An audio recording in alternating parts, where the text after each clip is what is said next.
नमस्कार।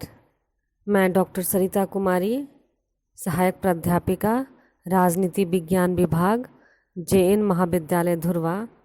आज मैं अपने यूजी सेमेस्टर 3rd के स्टूडेंट्स के कोर्स 6 में एक टॉपिक है प्रोसेस ऑफ कॉन्स्टिट्यूशनल अमेंडमेंट।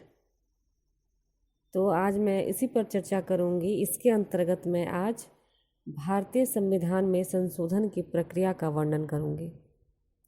तो आइए शुरू करते हैं।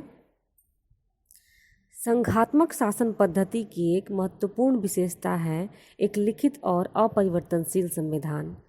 चूँकि भारत एक संघ है, इसलिए भारतीय संविधान लिखित और अपरिवर्तनशील है। परंतु अपरिवर्तनशील से तात्पर्य यह नहीं कि यह संविधान पूर्णतः जड़ है। संविधान देश की मूलभूत विधि होता है।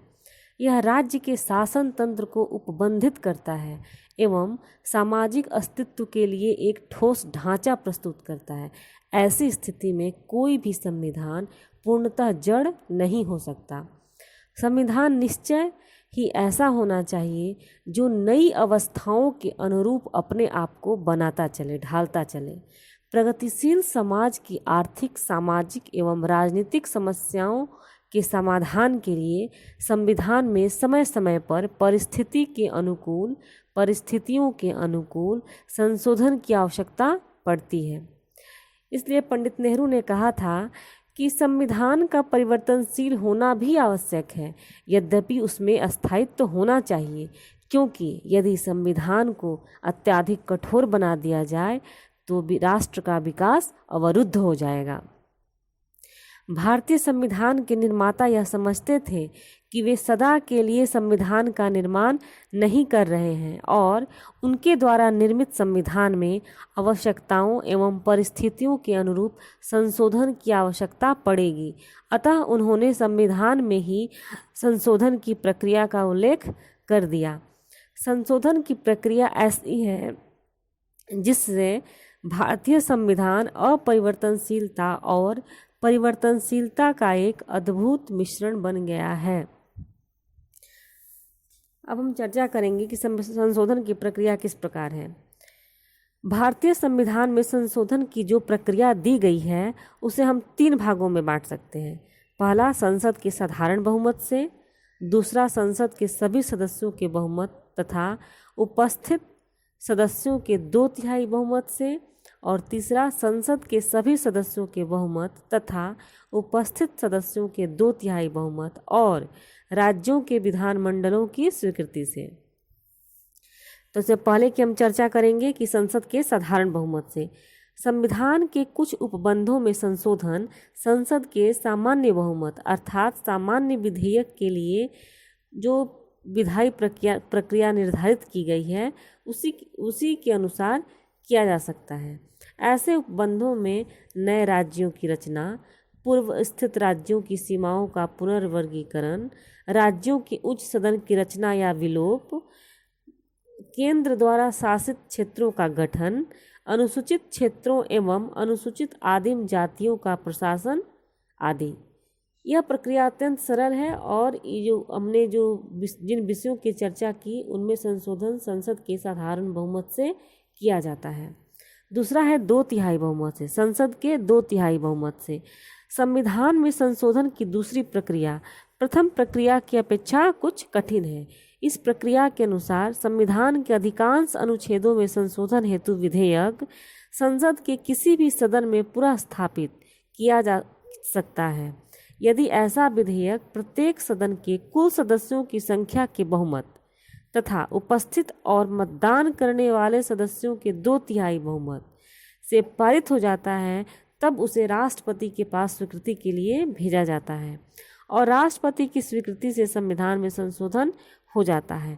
ऐसे अनुच्छेदों में विशेषकर नागरिकों के मूल अधिकार, राज्य के नीति निर्देशक तत्वों से संबंधित उपबंध शामिल हैं। तीसरी प्रक्रिया है राज्य विधानमंडलों की स्वीकृति से। संविधान के कुछ अनुच्छेदों में संशोधन के लिए जो संघात्मक संगठन से संबद्ध है, तीसरी प्रक्रिया का प्रावधान है, अर्थात इस प्रक्रिया का प्रावधान है जो अमेरिकी संविधान की संशोधन की प्रक्रिया के अनुरूप है और ऊपर की जो 2 प्रक्रियाएं बताई गई थी उनसे अधिक जटिल है। इस प्रक्रिया के अनुसार यदि संविधान में संशोधन विधेयक संसद के सभी सदस्यों के बहुमत या संसद के दोनों सदनों के 2/3 बहुमत से पारित हो जाए तो राज्यों के कम से कम 50% विधानमंडलों द्वारा पुष्टिकरण का प्रस्ताव पारित होने पर ही वह राष्ट्रपति के पास स्वीकृति के लिए भेजा जाएगा और राष्ट्रपति की स्वीकृति मिलने पर वह कानून बन जाएगा।